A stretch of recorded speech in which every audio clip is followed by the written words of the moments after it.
चलिए पढ़ा जाए, बेंच हिलाना नहीं। हम लोग पढ़ेंगे इंडो चाइना, जिसको बोलते हैं हिंद चीन। अब ये हिंद चीन क्यों हुआ उसके बारे में हम लोग आगे पढ़ेंगे। इंडो चाइना को ही क्या बोलते हैं? हिंद चीन। और में उपनिवेशवाद और राष्ट्रवाद। हम उपनिवेशवाद आपको पढ़ाए हैं चैप्टर 2 में।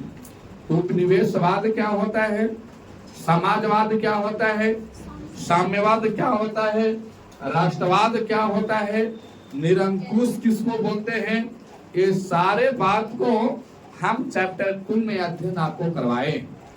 अब हम लोग पढ़ेंगे चैप्टर नंबर 3, जिसका नाम है इंडो चाइना यानी हिंद चीन में उपनिवेशवाद और राष्ट्रवाद।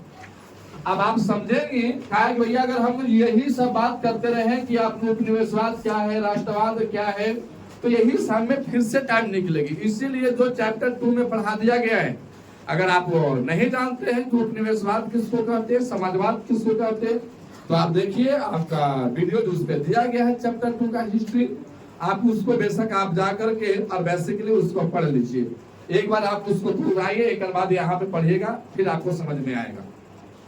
हालांकि जहाँ पे अगर रजिस्टर की बात आएगी तो वहां पे हम हल्का फुल्का जानकारी देते चलेंगे। डीप में सीखना है, डीप में समझना है तो आप चैप्टर 2 को पढ़ लीजिए। यहाँ पे आप देखेंगे इंडो चाइना। ये इंडो चाइना था क्या? तो एक छोटा मोटा केंद्र था जहां पे आपका कुछ भाग पर चीन का कब्जा था और कुछ भाग पर इंडिया का कब्जा था। जो आपका इंडो चाइना में थे, इंडो चाइना में था कौन कौन? तो इसमें लगभग 4-5 गो केंद्र था। जैसे आपका हो गया, यहाँ पे देखेंगे तो वियतनाम था, लाओस था, कंबोडिया था। यहाँ लिखिए वियतनाम, लाओस और कंबोडिया। इसके बाद आपका और भी था अन्नाम, तोकिन और कोचिन, चीन। तो ये सब 4-5 गो जो छोटा छोटा केंद्र था ना, इन सब को एक में मिला करके और उसे क्या बना दिया गया? Indo China. क्या बना दिया गया? हम यहाँ पे आपको आप अध्ययन करें तो एक वियतनाम था, उसमें लाओस और कंबोडिया, अन्नाम, तोकिन और कोची, है ना। ये आपको 5-6 को मिला करके और मिलाने के बाद जब एक में मिला दिया गया तो उसको नाम दे दिया गया क्या? Indo China. आपसे प्रश्न पूछा जाएगा कि इंडो चाइना के अंतर्गत इनमें से कौन सा देश नहीं आते या कौन सा शहर नहीं आते? आपको ऑप्शन में दे देगा वियतनाम, लाओस और कंबोडिया। 4 गो ऑप्शन आता है, एगो नहीं वाला रहेगा, है ना। तो आपको उसको चुनना है। आप याद रखेंगे वियतनाम, कंबोडिया, लाओस, अन्नाम, तोकिन और कोचिन, चीन। ये आपको मिला करके क्या बनाया गया है? संपूर्ण इंडो चाइना। कंप्लीट है। अब देखिएगा ये तो वियतनाम है ना, वियतनाम के अंतर्गत कुछ प्रमुख शहर था, जैसे अन्नाम, तोकिन और कोचिन, चीन। ये आपको वियतनाम के अंतर्गत था। मेन जो शहर था वियतनाम और कंबोडिया और कौन सा? लाओस, जिसको हम लोग बोलते हैं हिंद चीन। लेकिन ये वियतनाम के अंतर्गत में कौन कौन था? अन्नाम, तोकिन, कोचिन, चीन। कंप्लीट है। अच्छा, इसका क्षेत्रफल का बात करें ना, तो जब एक में मिलाया गया तो इनका क्षेत्रफल देखा गया कि 2.8। 2.8 करने का मतलब 2.8 वर्ग लाख किलोमीटर इसका क्षेत्रफल था। ये जो आपका 2.8 कहने का मतलब है कि 2,80,000 2,80,000 वर्ग किलोमीटर इसका क्षेत्रफल था। अच्छा, ये कहाँ पे बसा हुआ शहर था? तो दक्षिण पूर्व एशिया में। कहाँ बसा हुआ था? दक्षिण पूर्व एशिया में था। अच्छा, इसके जहाँ पे आपका जो आपका ये था कौन? Indo China. इसके उत्तरी भाग में म्यांमार था और चीन प्रमुख सटे हुए देश थे। तो जो आपका मान लिया जाए कि हम गरीब आदमी हैं, तो अगल बगल जो हमारा जो घर है वो अमीर आदमी, तो देखिएगा उसका कब्जा हमारे ऊपर चलेगा। वो जैसे कहेगा हमको इसे करना पड़ेगा। तो ये आपको जो इंडो चाइना था वो उतना डेवलप नहीं था, तो इस पर अधिकार किसका था? चीन का। इस पर अधिकार किसका था? म्यांमार का। तो क्योंकि उसका सटा हुआ देश था ये। अच्छा, चीन और म्यांमार से तो, चीन से तो आपका भारत भी सटा हुआ देश है, तो कुछ न कुछ भाग आपका इंडो चाइना का भारत से भी लगा हुआ। इसके उत्तरी भाग में, किसका उत्तरी भाग में? इंडो चाइना का। इंडो चाइना के उत्तरी भाग में जो था, ये आपका वहां के लोग कृषि पर आधारित थे। कृषि हो गया, बागवानी हो गया, है ना। तो ये सब पर आपका वहां पे उपलब्ध थे। आपका बागवानी करना, फिर आपका कृषि करना। कृषि में वहां पे धान या चावल प्रमुख केंद्र था। लोग वहां धान या चावल पे आपको टिके हुए थे। इसके बाद अगर दक्षिणी में देखिएगा तो वहां लोहा, जस्ता, टीना वगैरह वगैरह का आपका उत्पादन किया जाता था, जिससे आपका इंडो चाइना वाले का आपका भरण पोषण हो जाया करता था। लेकिन वहां जो चीन है ना, वो चीन कुछ उसका क्षेत्र पर अपना अधिकार किए हुए था। चीन अपना अधिकार किए हुए था और वहां पे कुछ भाग पर भारत भी अपना अधिकार किए हुए था। अब यहाँ पे देखिए, ये इंडो चाइना का हिंदचिन नाम कैसे पड़ा? तो यहाँ पे देखिए, यहाँ पे हम लिखे हैं कि हिंदचिन क्यों? क्योंकि वहां पे तोकिन था, अन्नाम था। तो ये तोकिन और अन्नाम पर कौन कब्जा किए हुए था? चीन।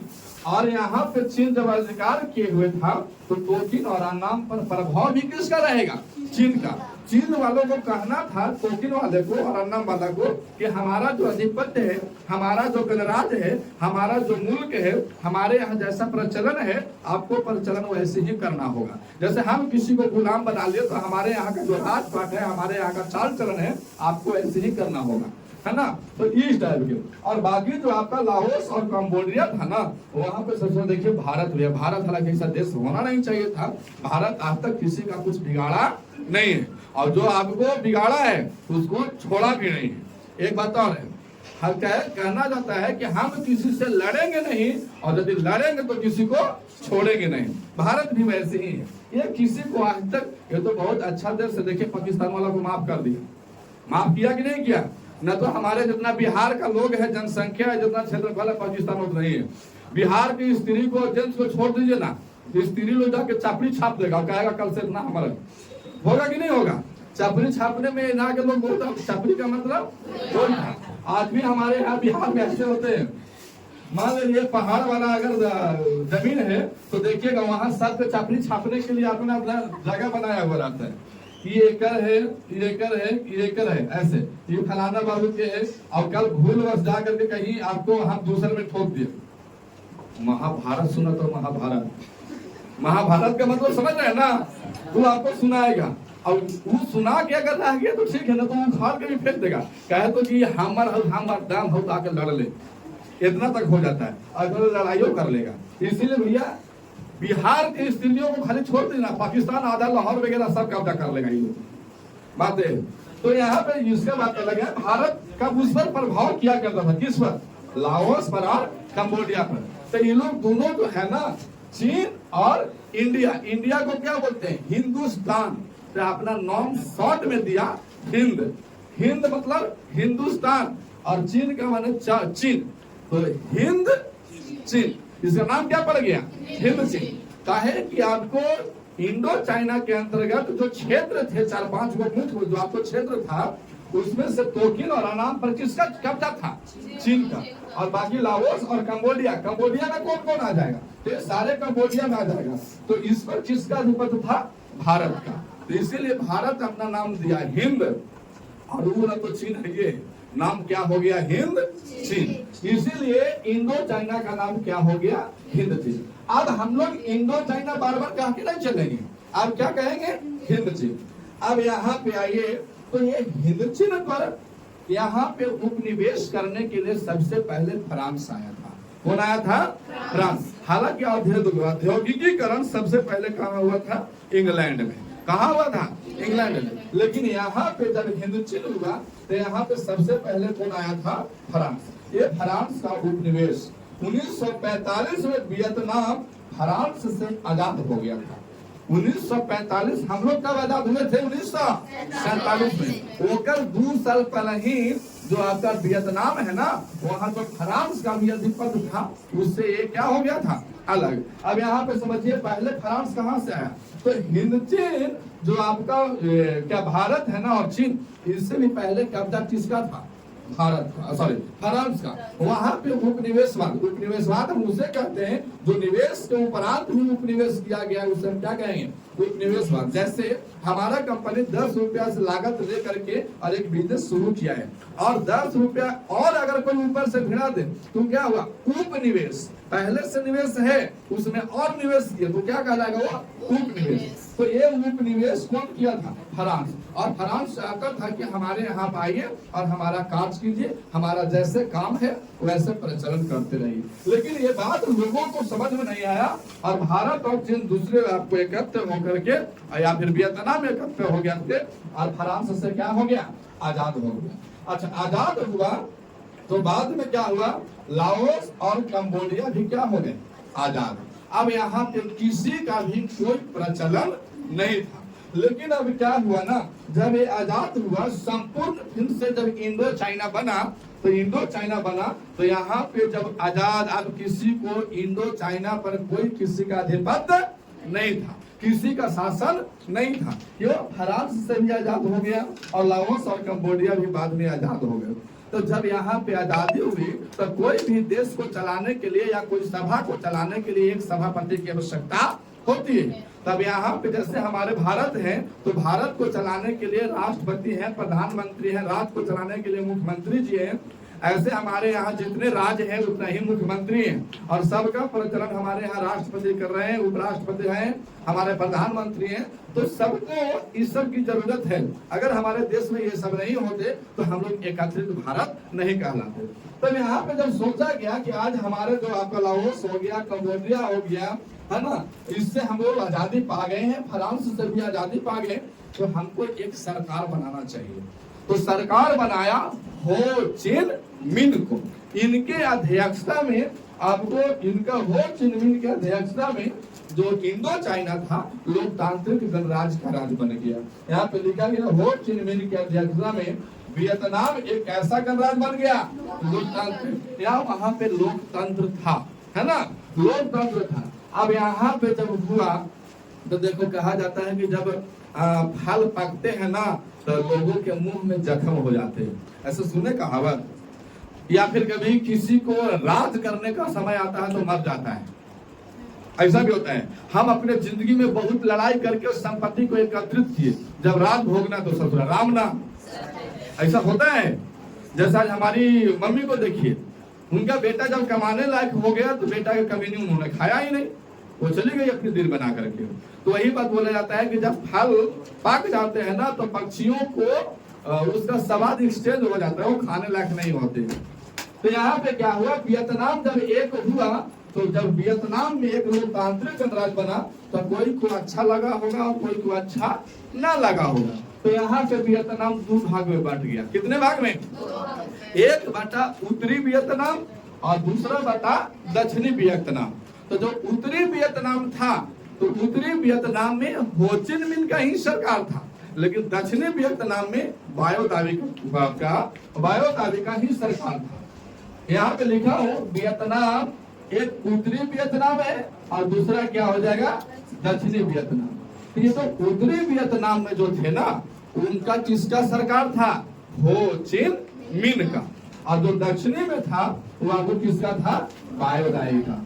हो चिन मिन कैसा था, समाजवादी सरकार। कैसा सरकार था, जो सभी को लेकर के चले उसे समाजवादी कहते हैं। एक देश को या एक घर को चलाने के लिए, प्रचलन के लिए हर किसी का मत की आवश्यकता होती है, और यदि एक मत है तो घर कभी खाली नहीं होगा। और जहाँ पे मान लिया जाए कि अगर मान ले कि हम लोग एक घर में 20 लोग या 10 लोग हैं, उसमें केवल चंदन ही फैसला कर ले तो अगला को हो सकता है कि वो फैसला मंजूर नहीं हो। इसीलिए मालिक को सोचना चाहिए कि हम प्रत्येक लोगों का मत चलन पता कर ले, और बाद में जो मेरा मत होगा वो हम आप लोगों को सुनाएंगे, है ना।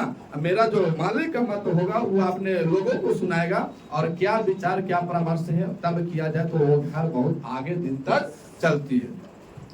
तो यहाँ पे क्या हुआ कि जब ये आपको समाजवादी सरकार था, हालांकि ठीक था, लेकिन दक्षिणी वियतनाम में जो बायोदाई का सरकार जो हुआ ना, ये प्रतिक्रियावादी और निरंकुश। कैसा सरकार था? निरंकुश और प्रतिक्रियावादी। जो समाज कहेगा वो करेगा नहीं, और अगर ज्यादा उठेगा तो उसको ससुरा को सजा देकर के मरवा के गड्ढा खनवा के भरवा देगा। ऐसे लोगों को निरंकुश और प्रतिक्रियावादी बोलते हैं। कंप्लीट है, यानी जो जनता कह रहा है, जो अपील कर रहा है, उसको हम मानेंगे नहीं, और यदि ज्यादा अपील किया तो उसको छोड़ेंगे नहीं। बात ये था, ऐसे को प्रतिक्रियावादी कहते हैं। तो बताओ ये दक्षिणी वियतनाम क्या ये ज्यादा दिन तक टिक पाएगी? नहीं टिक पाएगी। तो यहाँ पे क्या हुआ कि ये दक्षिणी वियतनाम आखिर है तो दोनों वियतनाम में। अगर मान लो कि हम दो भाई हैं और वो काम जो कर रहा है, मेरा छोटा भाई या बड़ा भाई वो गलत काम कर रहे हैं, हम उसको सुधारने का प्रयास करेंगे, वो सुधार जाता है तो बढ़िया, ना तो फिर युद्ध धरल है। होगा कि नहीं होगा? ये आपको उत्तरी वियतनाम इसको संभालने को कहा कि देखो भैया, हमारा जो देश है, हमारा जो मुल्क है, अभी अभी तुरंत आजाद हुआ है और तुम बढ़ गए, ठीक है, बढ़ गया वहां तक सही है, लेकिन तुम अच्छे से चलाओ, जनता को अच्छा से रखो। यहाँ प्रतिक्रियावादी क्या करना है? अगर अच्छा काम करना है तो सबसे पूछ के कीजिए, कोई दिक्कत नहीं है। निरंकुश का मतलब क्या है? जनता को कभी खराब नहीं होता है। अब यहाँ पे आया तो वियतनाम में युद्ध फैल गया, और युद्ध में कौन कौन होगा? तो दक्षिणी वियतनाम और उत्तरी वियतनाम। अच्छा, ये युद्ध दोनों हो कहाँ रहा था? वियतनाम में। उत्तरी वियतनाम और दक्षिणी वियतनाम दोनों आपस में युद्ध कर लिए, और ये युद्ध कहाँ हुआ था? स्वयं वियतनाम में ही। हालांकि ससुरा का दोनों मिलकर दूसरा युद्ध करता तो बढ़िया था, कुछ न कुछ पाता भी, लेकिन घरवे में युद्ध हुआ, इसीलिए इसको क्या कहा गया? गृह युद्ध। क्या कहा गया? गृह युद्ध कहा गया कि भैया उत्तरी वियतनाम और दक्षिणी वियतनाम कहाँ लड़ रहा था? वियतनाम में ही, मतलब अपने घर में, अपने मुल्क में, इसलिए इसे क्या कहा गया? गृह युद्ध। अब गृह युद्ध में उत्तरी वियतनाम वाला दक्षिणी वाला को खूब लत छिड़ा, कहा कि गलत काम हर किसी को बर्दाश्त नहीं है, हर एक व्यक्ति उग्रवादी या आतंकवादी नहीं होता है ना। जैसे कि अगर पाकिस्तान में भी लोग अगर हैं तो सब के सब आतंकवादी नहीं है, कुछ लोग ऐसे जो समझदार हैं, जो उसका विरोध करते हैं, हालांकि विरोध करना भी चाहिए। तो यहाँ पे क्या हुआ? उत्तरी वियतनाम वाला दक्षिणी वियतनाम पर भारी पड़ने लगा, खूब मारा होगा लगड़ करके, है ना। जैसे कि अगर हम लोग लंका दहन देखें तो देखिए हनुमान जी कैसे रगड़ के मारते हैं लंका दहन में, पता कि नहीं? वैसे रगड़ के मारा होगा। तो देखिए, जब कोई आदमी घर में दो लोग लड़ता है ना, तो तीसरा के फायदा होता है। ऐसे आप भी जानते होंगे, दो लोग लड़ेगा, तीसरा को फायदा। अब तीसरा यहाँ पे मन बनाए था कौन? अमेरिका वाला। कौन बनाए था? अमेरिका वाला आया रात में, और दक्षिणी वियतनाम से जो हारेगा उसी से मित्रता करेगा। काहे? कुछ न कुछ आशंका है। आप भी जब दो भाई कोई या घर में कोई दो लोग लड़ रहा है और तीसरा हारल पक्ष से गया है, इसका मतलब समझिए कुछ पाना चाहता है आपसे। बातें यहाँ पे अमेरिका वाला गया दक्षिणी वियतनाम के पास, तो क्या किस लिए गया होगा? वो हमका दक्षिणी वियतनाम वाला अमेरिका के मौसा लगता था, छुड़ावे गया होगा? नहीं, वो जानता था कि वियतनाम में गृह युद्ध हो रहा है, हम दक्षिणी वियतनाम को सहायता करेंगे और उसका कुछ भाग पर कब्जा कर लेंगे। बात यही थी। दक्षिणी वियतनाम के पास गया कौन? अमेरिका। और अमेरिका गया, यहाँ पे लिखे उत्तरी वियतनाम दक्षिणी वियतनाम पर भारी पड़ी, और दक्षिणी वियतनाम का सहायता के लिए कौन गया था? अमेरिका गया था। और अमेरिका क्या किया? युद्ध में प्रवेश किया, और अमेरिका इसको धन दौलत रुपया पैसा बंदूक गोली बारी सबसे मदद किया, लेकिन हार या फिर आपका दोष होता है। ये लोग उत्तरी दक्षिणी वियतनाम वाला मन से हार गया था, इसीलिए लोगों को मन से हारना नहीं चाहिए। तो ये लोग हार गया था। जैसे ही लोग को देखा उत्तरी वियतनाम वाले लोग देखा, तो यहाँ पे क्या हुआ? अमेरिका से टकरा गया। सोचो, उस समय अमेरिका बहुत बड़ा था, लेकिन मन से सेना भी भेज दिया था, लेकिन बाराती भैया कितनों बढ़िया रहे, तो कितनों छोटा गांव में जाएगा, वो छोटा गांव वाला पीट के भेजेगा आपको। इतना बात ध्यान रखिए, बाराती वाला जितना ताकतवर रहेगा, दूसरा गांव में गया है, वहां से पीट के नहीं आएगा, बेशक पीटा के आएगा। काहे? जनरेटर के बंद कर दो, रात में दौड़ा के मार। अगला के तो पता थोड़ा ना है कि कहने केकरा घर है, कौना गली है, कौना न है। और जहाँ पे जेकर घर है उन्हें कोई कहेगा ओ हो बिमलेश्वर ही भाग लो, अच्छा रुक बिमलेश्वर का ना वो ओकर वो घर उन्हें वहाँ के जानकारी है, जाकर सब मारेगा हड़ा है, बाप रे बाप मारता होगा कान कपान इमेजिनेशन करो कैसे जीता है।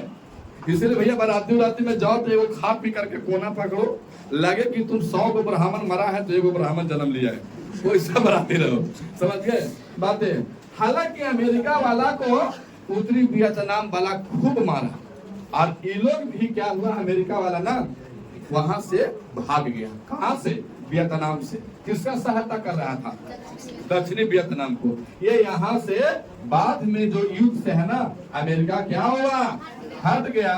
और 30 अप्रैल 1975 को वियतनाम का फिर से क्या हुआ, एकीकरण। कि तुम अब एकीकरण का मतलब अब वियतनाम जो 2 भाग में बटा हुआ था वो अब कितना में रहेगा, 1 भाग में रहेगा, एकीकरण होगा। अब ये बात तो हो गई। हालांकि यहाँ पे देखेंगे ये बात को समझा दिया था कि तोकिन और अनाम पर किसका कब्जा था, चीन का। और लाओस और कंबोडिया पर किसका कब्जा था, भारत का। और कब्जा होने के कारण आपको इंडो चाइना का नाम क्या हो गया था, भारत ने अपना हिंद रखा और चीन ने अपना चीन, तो नाम क्या हो गया था, हिंद चीन। आपको इतना हो गया। अब दूसरे स्लाइड में आपको इसके आगे का, जब तक चलिए इसको छापिए, दूसरे स्लाइड का इंतजार।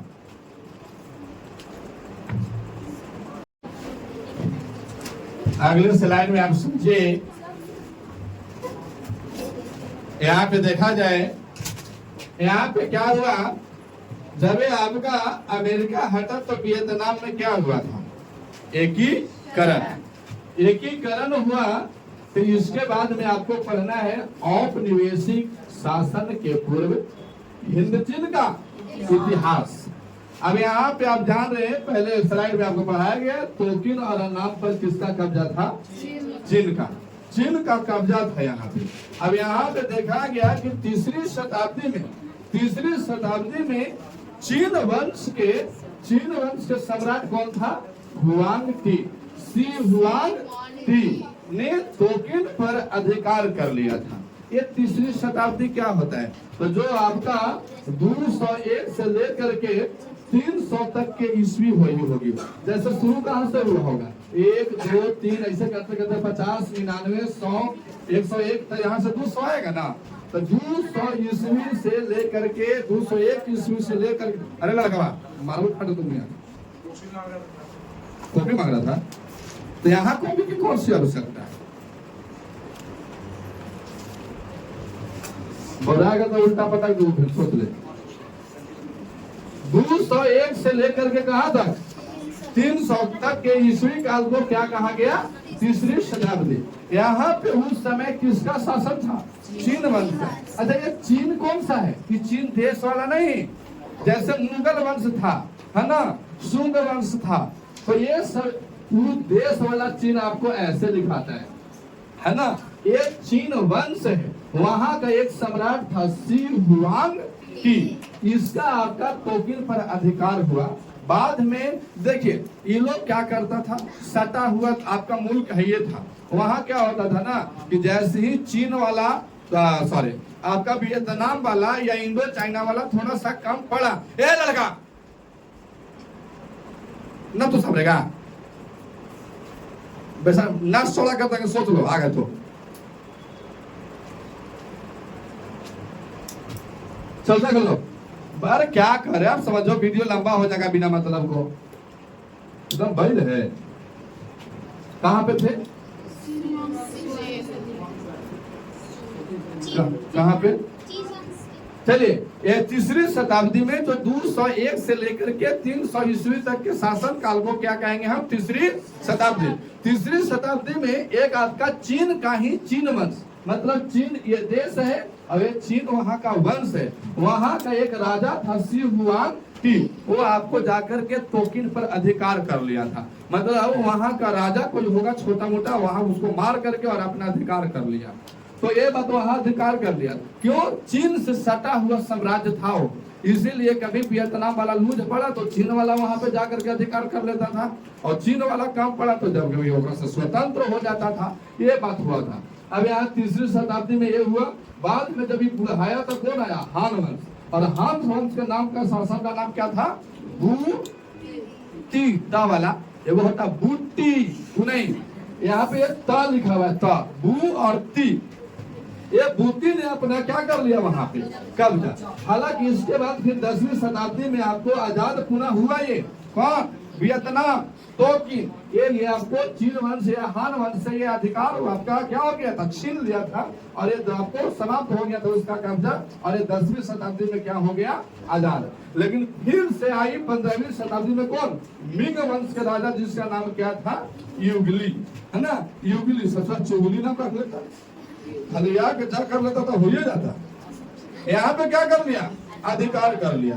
और आपका 19वीं शताब्दी ने मंचू राजवंश पर क्या हो गया, ये कब्जा।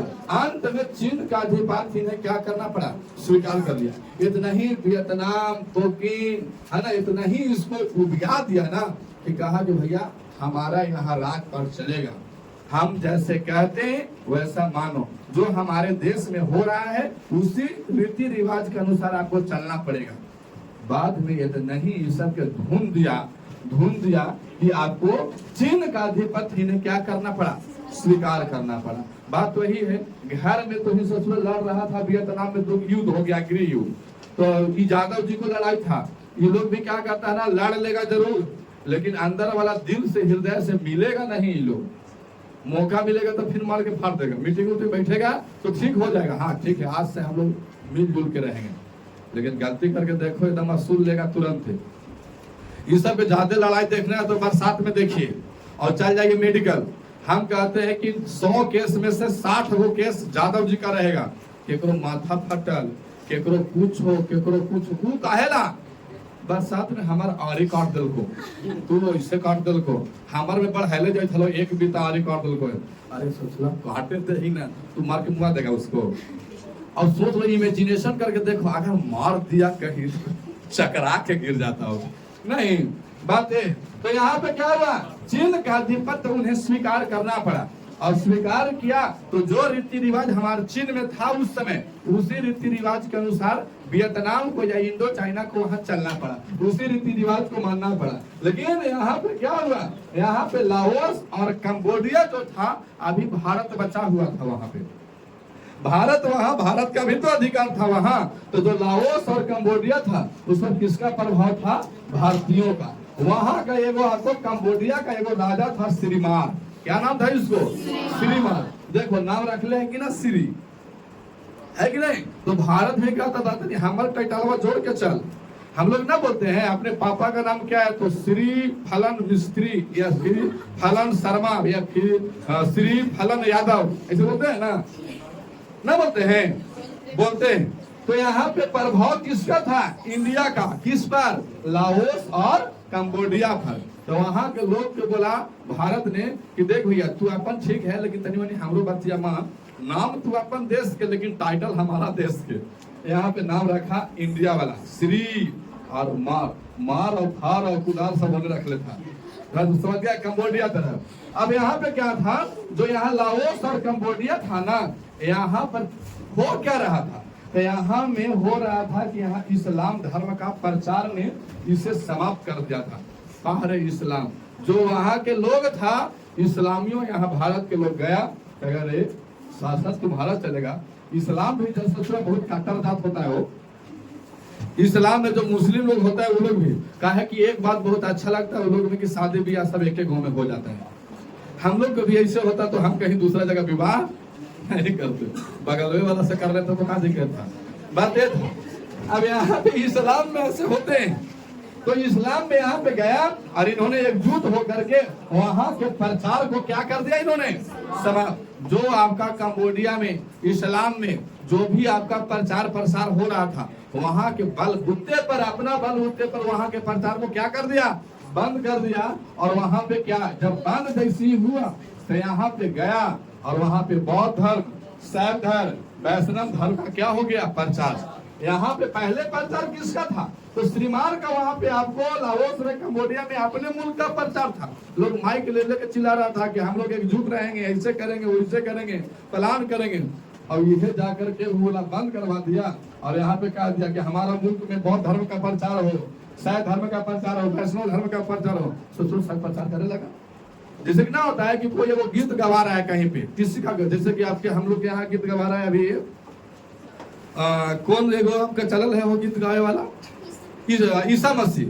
अब यहाँ पे देखिए बहुत सारे सनातन लोग वहाँ पे ईसा मसीह से जुड़ रहे हैं। हालांकि ठीक है, आप ज्यादा बात उस पर ना करेंगे, लेकिन अगर कहीं कहीं हो रहा है वहां पे जाके और पादरी के खूब दुखिया दे। पादरी भी कौन है? इस्लाम धर्म वाला। वहां जो पादरी बन के बैठा है, देखो एगो बनना और एगो रहना, इन दोनों में बात फर्क है। एगो कोई ब्राह्मण जात से स्वयं है, कोई पंडित है जात से भी, और कोई एगो बनने का चेष्टा कर रहा है, तो एगो बन रहा है एगो बनल है, इन दोनों में फर्क है। तो जो आपको जो पादरी है, ये आपको सनातन धर्म वाला बनने का कोशिश कर रहा है। अब इन्हें से 4-5 को जाए पूरा हट्टा कट्टा 1.5 क्विंटल की आदमी ऐसे उठा के ऐसे सटवले रहे, कहेगा कि तू पादरी है, तो हाँ तू इस्लाम क्या बोलते हैं ना, ईसाई के बारे में क्या जानते हो, क्या सनातन में देवताओं की कमी है, वैरायटी के तो लाइन लगल है देवता के मान, है ना। तो ये टाइप से कहे और खूब दुख किया है। और जो गीत गावे वाला है सबके बंद कर ले रहे हैं, और हम पे सिर्फ चर्चा वाला गीत गवा दे, प्रचार हो जाएगा कि नहीं हो जाएगा? बात यही है। यहाँ पे जो प्रचार कर रहा था उसको बंद करवाया, और जा करके इस्लाम धर्म और आपको बौद्ध धर्म और जाकर शैव धर्म वैष्णव धर्म क्या कर दिया? प्रचार करवा दिया। जब तक यहाँ पे कहा था कि यहाँ पे जब इंडिया वाले लोग जा करके सब जगह जगह पे आपको अपना अपना कब्जा करके और सब मंदिर मस्जिद बनाने लगा, स्तूप बनवा दिया। यहाँ पे अनेक क्या बना दी गई?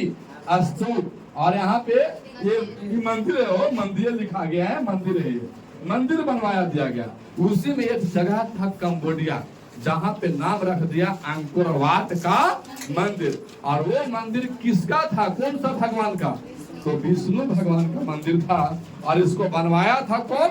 सूर्यवर्मा द्वितीय। पूछेगा अंकुर वाट का मंदिर का स्थापना किसने करवाया है?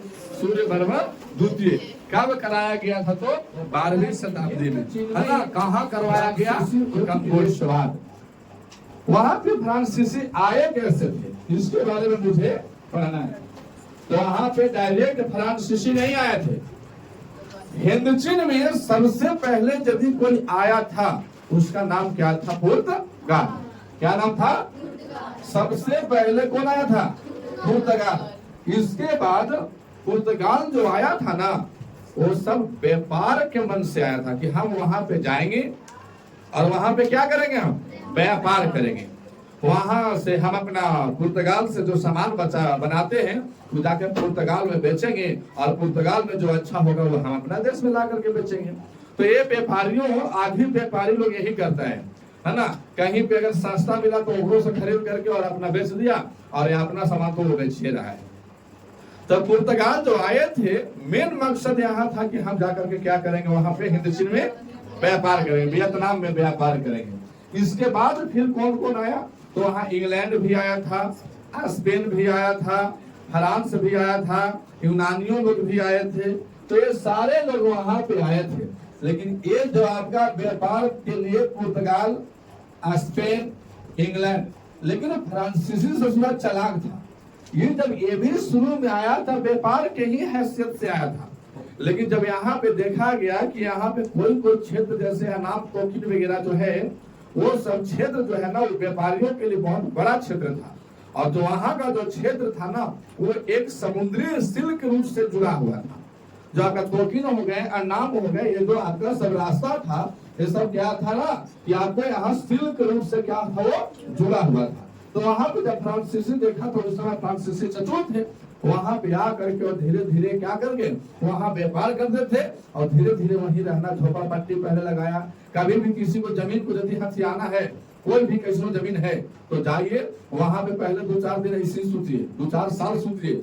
एक बाद कोपर ऊपर के घेर दो, एक बाद फिर उतना से ना हुआ तो थोड़ा सा प्लास्टिक दे दो, फिर प्लास्टिक से ना हुआ तो थोड़ा थोड़ा गोले गोले घेर के प्लास्टिक दो, फिर मिट्टी के उठा दो। एक बार ससुरा कुछ बोलते ही रहे, एक बार तो डबापोती हो गया। फ्रांसीसियों ने भी ऐसे करना शुरू किया, वहां पे जाकर के रहा, और वहां पे रहने लगा जब फ्रांसीसी, तो अगल बगल वाला भी लोग देखा कि हाँ यहाँ पे रहा जा सकता है। वियतनाम वाला आपका ज्यादा एक्टिव वहां पे नहीं था, और वहां पे लोग रहने लगे। तो इसीलिए वियतनाम में विभिन्न प्रकार के समुदाय वहां पे जाकर के बसने लगे थे। उसमें से सबसे एक्टिव कौन था? फ्रांसीसी। इन्होंने व्यापार तो किया, लेकिन वहां के जमीनों को भी हथियाने का काम किया।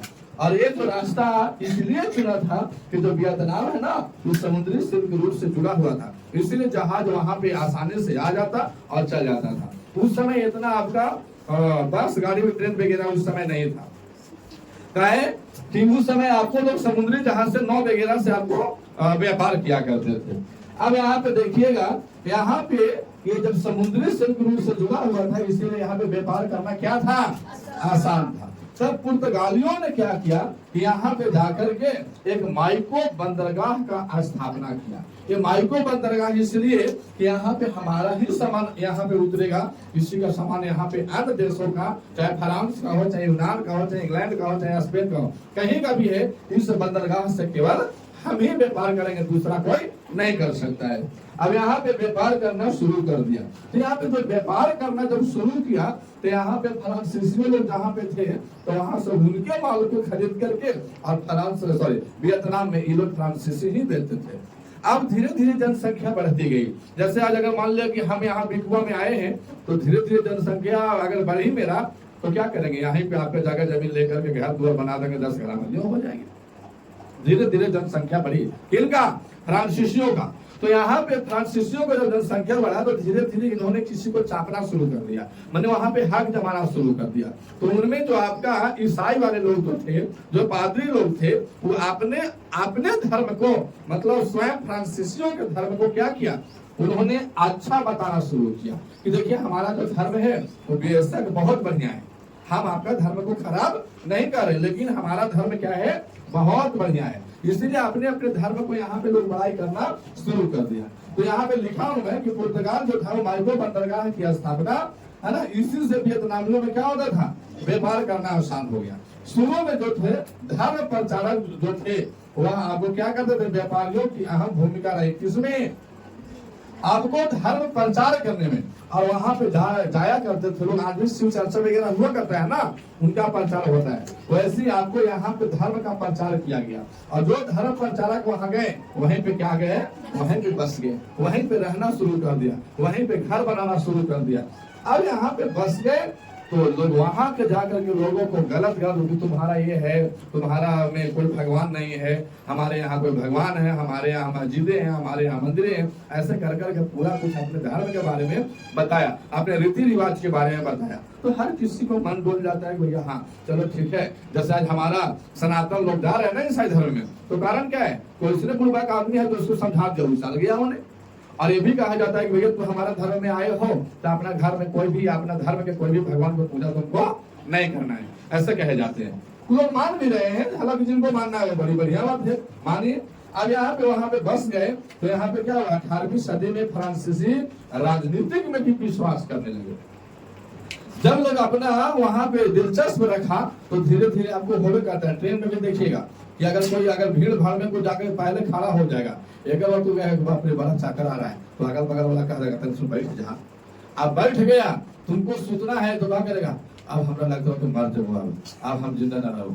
आदमी तनिक आंखें खड़े बंद करके दूसरा पर गिरो, उठो सोचे दो, सोच के भैया टांडाव करे तो रहोगे, दिक्कत एकदम जबरदस्ती आंख भी नहीं खोलना है, मस्जिद तक पहुंचा तभी आंख खोलना बात है। तो ऐसा होता है। यहाँ पे जब बस गए, तो वहां के लोग, फ्रांस के लोग क्या किए, राजनीतिक में आना चाहे, राजनीतिक में दिलचस्पी लेना शुरू कर दिया।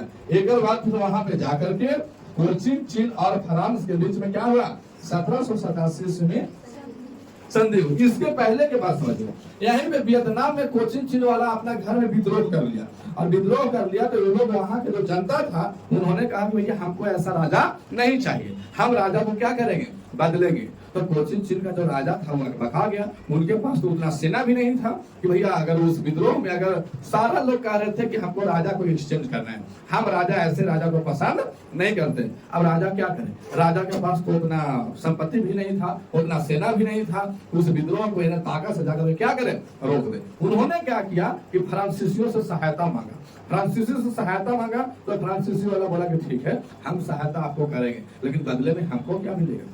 और बात सही है, अगर कोई बेफौज के कहा किसी को सहायता करेगा, उतना बड़ा सेना का संहार क्यों करेगा। फ्रांसीसियों ने बोला कि हाँ हम आपका सहायता करेंगे, लेकिन बदले में हमको क्या मिलेगा? तो इन्होंने बोला कोचिन चिनवा की जो आप कहिएगा हुजूर वो आपको मिलेगा, आइए हमको मदद कीजिए। अब यहाँ पे क्या हुआ ना, उसको मदद किया, उनके सेना को पराजित किया, है ना। फ्रांस वाला क्या किया कि अपना सेना उसको राजा को दे दिया और उस सेना के जोर से उस विद्रोह को क्या कर दिया, पराजित कर दिया।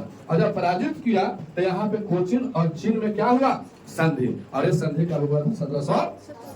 संधि का मतलब आप क्या समझते हो? संधि का मतलब एक दूसरे से बातचीत, भैया अब हम तुम्हारा काम कर दिए, अब तुमको कुछ याद है, हम भी कुछ बोले थे, तो ऐसा हुआ। तो यहाँ पे विद्रोह दबाने में क्या हो गया, राजा सफल।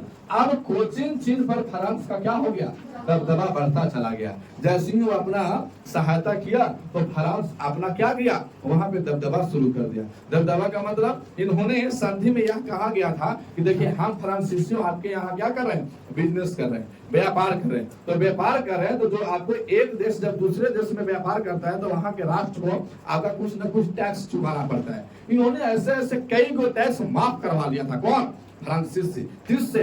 कोचिन चीन के राजा से। क्यों? क्योंकि फ्रांस वाला कोचिन चीन को सहायता किया था। इसीलिए संधि में बोला गया कि हम बंदरगाह से हम माल लाते हैं, बेचते हैं, उस पर टैक्स खत्म कर दीजिए। जो हम आपके यहाँ वियतनाम में जो आपको अपना व्यापार करते हैं, जो आप टैक्स लेते हो, उसका टैक्स हम नहीं देंगे। एक हमको जगह दे दीजिए अलग में, वहां चाहे हम जे करें, उसमें आपका सिपाही किसी प्रकार का कोई उपद्रव नहीं मचाएगा। तो ऐसे ऐसे कई गो संधियां उससे मनवा लिया कोचिन चीन से। क्यों? क्योंकि कोचिन चीन तो खुद आपको दबा हुआ राजा था, इसीलिए वह आपको सारे को बोल दिया कि ठीक है कोई बात नहीं है। अब आपके यहाँ पे जो आपका फ्रांसीसी थे वो आराम से बिजनेस वहां कर रहे थे, किसी प्रकार का कोई दिक्कत नहीं था। अब यहाँ जो आपको जो बसे हुए धर्म प्रचारक थे उस समय वो क्या कर रहे थे, तो वो कर क्या रहे थे कि पहले तो केवल अपने धर्म को अच्छा बता रहे थे, वहां तक ठीक है, लेकिन अब क्या कर रहे हैं कि अब तुम्हारा धर्म बेकार है। देखो अपने अपने को बड़ाई लूटना है तो कोई बात नहीं कह दीजिए कि कहे कोई आदमी जैसे कि हम कहें कि हम बहुत अच्छा शिक्षक हैं या बहुत अच्छा मेरा नॉलेज है, तो भैया ये बात ठीक है, अपने बड़ाई करना है तुम कर लो, लेकिन किसी दूसरे के बारे में आपको बुरा कहने का कोई हक नहीं है। यहाँ पे धर्म प्रचारक क्या किए, धर्म प्रचारक और उग्र हो गए। मैंने जैसे ही ये सब सारे बात फ्रांसीसी मनवाया कोचिन चीन से, तो आपको धर्म प्रचारक का पूरा रंगदार में कालर खाड़ करके घूम रहा है और पूरा दूसरे को बता रहा है तो ठीक है, लेकिन अब अंत में ये भी कह रहा है कि तुम्हारा धर्म सबसे बेकार धर्म है। किसको बोल रहा था? वियतनामियों को। तो जो लोग को अच्छा लगा वो तो ठीक है, वो चल गया अपना फ्रांसीसी के धर्म में। जैसे आदमी है जो आपको धर्म आपको दूसरा कोई बोलता है कि हमारा धर्म ठीक है, अगर हमको मन पिघल गया तो हम चल गए उस धर्म में, लेकिन अगर हमको अपना धर्म में अच्छा है तो लाख कोई कहे हम दूसरे के धर्म में नहीं जाएंगे। भैया तुम अगर धर्म बदल सकते हो तो बाप भी बदल लो, ये भी तो हो सकता है ना। आज कोई व्यक्ति दूसरा को कह दिया कि नहीं तुम्हारा धर्म अच्छा नहीं है, हमारा धर्म अच्छा है, तुम अपना धर्म को छोड़ करके दूसरे धर्म में चल गए। कल कोई कहेगा कि ये तुम्हारा बाप ठीक नहीं है, हमारा वाला अच्छा है, तो लेके आ जाओ दूसरा बाप बना लो। होता है कि नहीं होता है? ये तो हो सकता है आराम से। तो ये सब बात भैया ये तो आपका यहाँ पे बोला जा रहा है। ये सब धर्म प्रचारक बहुत उग्र हो गया, मैंने जहाँ जो मन है अपना मनमाना कर रहा था। अब कर रहा था तो किसी को अच्छा लगा तो उसके धर्म में चल गया, किसी को अच्छा ना लगा तो भैया ठीक है तुम कह रहे हो ना और कुछ कहना है तो नहीं, तो ठीक है आप श्रीमान बहुत अच्छे हैं, हम बहुत खराब है, हम अपना ही में लाना चाहते हैं। अब किसी को तो लोग पीट भी नहीं सकता है, क्यों? वहां फ्रांसीसियों का आपका हक हो गया है। तो अब यहाँ पे ये लोग जब धीरे धीरे देखा कि ये लोग धीरे धीरे धर्म प्रचारक लोग बढ़ते जा रहा है और जहां मन तहां देखो कि 10 आदमी को बैठा रहा है कि वियतनामी में एकदम खराब के खराब का महा खराब है और हम लोग अच्छा नहीं महा अच्छा है, मैंने एक दूसरे को निंदा करना और अपने आप को बहुत अच्छा साबित करना। यहाँ पे कुछ लोग को बुरा लगा तो कहता है कि आओ शर्म चाहे जाओ शर्म, आओ और धर्म प्रचारक को लगातार धर के काची पिटाई करने, पूरा धर के रेला, पूरा खून खराबी हुआ वहां पे।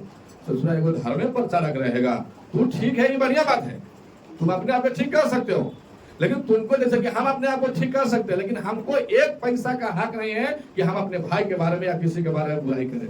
अपने आपको चाहे तुमको जो भी श्रेष्ठ गिनाना है गिना लो, आपको हक एक पैसा ना है दूसरे के बारे में निंदा करने के लिए। यहाँ पे खूब पिटाया। अब यहाँ फ्रांस का एक राजा था नेपोलियन तृतीय, क्या नाम था उसका?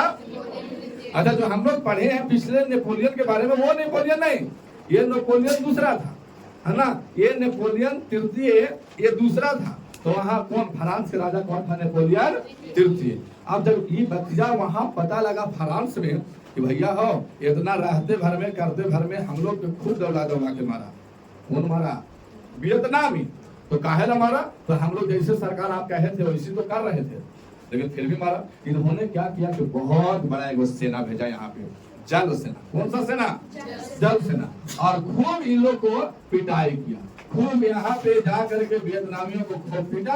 और 1863 ईस्वी में कंबोडिया फ्रांस का क्या बन गया? संरक्षित राज्य। संरक्षित राज्य का मतलब क्या? पहले तो नाम तोकिन वगैरह था, लेकिन जब यहाँ पे धर्म प्रचारकों को पिटाई किया तो नेपोलियन तृतीय वहां से अपना सेना भेज करके और इन लोग को खूब दौड़ा के मारा। और जितना यहाँ पे कंबोडिया में था, ये पहले किसका था? भारत का। इस पर किसका हक था? भारत का। हालांकि भारत वैसा हक नहीं था, केवल वहां पे ये नहीं कि मैंने वहां पे ये अंगीकृत करके रखा था जी, नहीं, वहां पे मंत्री वगैरह बनवा दिया था, इसलिए उसके औपनिवेशिक थे। अब यहाँ पे जाकर के और देखा कि भैया एक कंबोडिया एक जगह है जहां और अच्छा व्यापार किया जा सकता है। फ्रांसीसियों ने गया वहां पे और कंबोडिया वाला को वहां पे क्या बना लिया? अपना संरक्षण में ले लिया। संरक्षण में ले लिया, संरक्षण का मतलब क्या? अपने हाथ में ले लिया और बोला कि आज से यहाँ का राजा कौन है? हम, नेपोलियन तृतीय। अब यहाँ पे जो भैया पहले से राज कर रहा था उसके पास तो उतना कुछ था नहीं, फिर भी वो राज। अच्छा, संरक्षण का मतलब आपको अपना राज मानने के लिए या अपना हाथ में लेने के लिए राजा का उद्देश्य क्या था? कि यहाँ जो आपका बिजनेस होगा वो हमारा होगा, जो यहाँ के जनता से पैसा वगैरह वसूल करेंगे वो हमारा होगा। यहाँ के राजा ने कहा, कंबोडिया के राजा ने, कि हे प्रभु आप राजा ही रहिए, आप ही के संरक्षण में रहेगा। जैसे कि अगर मान लिया कि हम अपने परी को नानी घर छोड़ दिए तो हम बोलेंगे ना कि आप नानी के संरक्षण में तुम हो, लेकिन देखभाल हम ही करेंगे। समझ बात को? मैंने पढ़ाने लिखाने का जो खर्चा होगा वो हम ही देंगे, लेकिन संरक्षण किसका रहेगा? उनका, नानी का। तो ये बात होता है। इन्होंने बोला कि आपके संरक्षण में ही कंबोडिया रहेगा, लेकिन राजपाट कौन करेगा? हम। कौन? कंबोडिया का जो राजा था, वियतनाम के जो राजा था। अरे उन्होंने बोला कि तो क्या सरकार, यहाँ आइए और यहाँ पे सालाना या मंथली जो टैक्स आप जितना वसूल करने के लिए कहिएगा वो हम ही टैक्स को वसूल करके आपको दे देंगे। बोला कि बढ़िया बात, रहो राजा, है ना, रहो राजा, कोई दिक्कत नहीं, हमको जो चाहिए वो तो हमको मिल रहा है। लेकिन दबदबा किसका था? फ्रांसीसियों का। अब यहाँ पे क्या हुआ? यहाँ से हरजाना भी उसको कंबोडिया को बार बार प्रत्येक माह में चुकाना पड़ रहा था। इसके बाद 1867 4 साल के बाद कोचिन चीन को भी अपना क्या मान लिया? उपनिवेश। अब कंबोडिया तो ये था, अब कौन आ गया? कोचिन चीन। एक बाद फिर आपको 1873 ईस्वी में तोकिन में प्रवेश कर गया। हालांकि फ्रांस अभी तोकिन में प्रवेश नहीं किया था कभी भी, लेकिन अब यहाँ पे आ गया, तोकिन पर भी प्रवेश कर लिया। अच्छा, यहाँ पे तोकिन का जो कुछ हिस्सा था ना, ओकरा पर अपना क्या कर लिया? कब्जा कर लिया।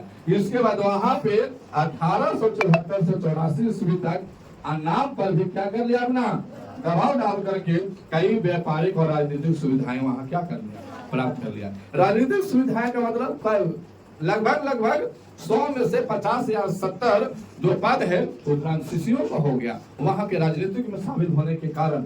और यहाँ पे व्यापारी का जो पहले से केंद्र था उसको बहुत सारे केंद्र को ओपन कर दिया, जिससे आपको व्यापारियों का टैक्स खत्म हो गया। अब यहाँ पे क्या हुआ ना कि अब 1887 ईस्वी में पूरा हिंदुचीन पर कब्जा कर लिया। कौन?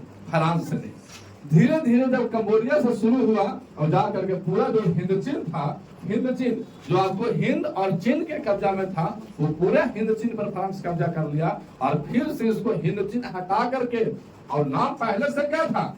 Indo China. लेकिन अब किसका दबदबा है हिंदचीन पर? फ्रांस का। तो इन्होंने नाम रख दिया फ्रेंच इंडो। समझ पा रहे बात को? अब यहाँ से हिंदचीन समाप्त हो गया।